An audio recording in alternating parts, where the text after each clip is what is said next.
Двократниот европски prvак Вардар го крои росторот за новата надпреварувачка сезона, а најново име е репрезентативецот на Тунис Ашреф Маргели. 27-годишникот игра на позицијата десен бек, а тој со црвено-црните потпиша едногодишен договор.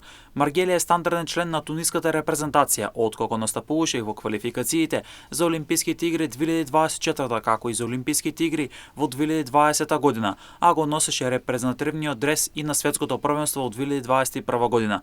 Маргели стана шампион во Тунис со екипата на Есперанца, а претходно има настапувано за екипата на Ал Калеј од Саудиска Арабија. Сакам да му се заблагодарам на Вардар што ми даде шанса да станам дел од историскиот тим во следната сезона. Многу сум горд и мотивиран и навистина со нетрпение очекувам да ги бранам боите на Вардар и да му помогнам на клубот да ги постигне целите поставени за претстојната сезона, рече Маргели откако стана нов играч на Вардар. Вардар сериозно се засилува за следната сезона за атак на шампионската титула во домашното првенство, за освојување на купот на Македонија, но и тим за Европа. Па така Вардар претходно се засели со Мигел Пинто на позицијата десно крило, пристигна левиот бек Димитро Горига, а пристигна дефензивецот Томче Стојановски.